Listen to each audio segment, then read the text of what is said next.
So we have one question here. Saturday, Sunday ba walang trading sa Forex? Yes, the market is closed during weekends. Bakit? Ang Forex trading po kasi is bank-based market. Meaning, majority ng mga transaksyon is actually happening through central banks, commercial banks, and different financial institutions. Since as you all know, itong mga bangko na to, they follow the business hours and syempre close sila during weekends. That is why even Forex market is also closed. Another reason din bakit they close it during weekends is nagpapahinga rin yung mga liquidity provider.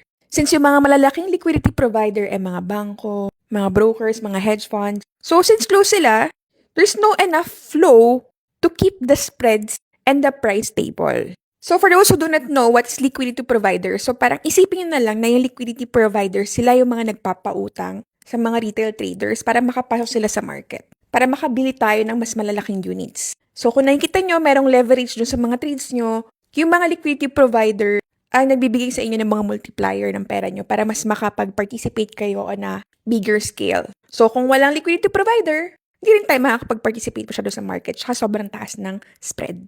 Kasi syempre dun babawi yung mga brokers, diba, sa spread.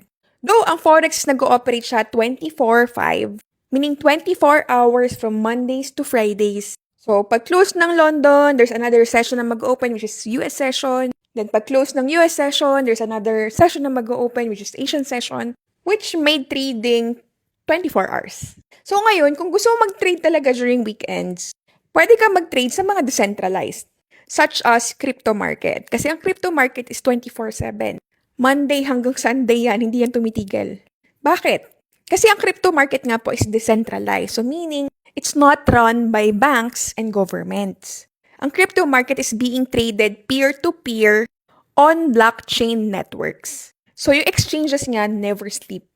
So ano ba yung mga centralized and mga decentralized? Mga yan, Binance, Coinbase, OKX. They operate online continuously. So they don't need to close the market because they're not tied up with the banking hours. Yun yung kinaganda about crypto market. So anyone around the world can actually transact crypto anytime, like literally anytime.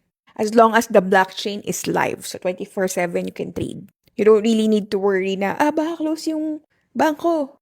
No, you can transact anytime, literally anytime talaga. How about yung stocks? Okay, sa mga trade naman ng stocks, kung Philippine stocks yan, ang trading days po ng Philippine stocks is Mondays hanggang Fridays. Syempre, except holidays. Kung holiday dito sa Pilipinas, then close yung market. So, magkakaroon ng pre-open nga ng mga around 9 a.m. to 9:27 a.m. And then, it will officially open at around 9:30 a.m. And then, magkakaroon ng recess yan, market recess. So, magkaklose naman siya ng mga tanghali, 12 to 1 noon, or mga 1:30 p.m. And then, mag-open siya ng 1:30 p.m. So, pwede ka na ulit mag-trade sa Philippine stocks. And then, it will close at exactly 3:15 p.m. Ganon siya. US stocks naman, Monday to Friday din siya, except holidays. And then, regular trading nila is same din, 9:30 a.m. hanggang alas 4 ng hapon. Sa oras nila, okay? Sa US. So, kabaligtaran ng oras natin dito sa Pilipinas. So, ang pinagkaiba naman ito, stocks are actually tied with the exchanges. Exchanges na mga regulated. So, they only run during business days, business hours. It's not like crypto na 24/7, not like Forex na 24/5. But this is one of the things that make trading beautiful.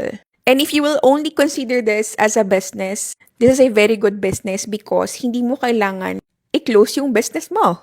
The opportunity is so abundant na to the point, kung gising ka lang ng magdamag, you can actually look for several opportunities. If you open it in the morning, you have the Asian sessions. If you open it in the afternoon, you have the London session. If you open it at night, you have the New York session. Kung gusto mo weekend, then go for crypto. It's so endless.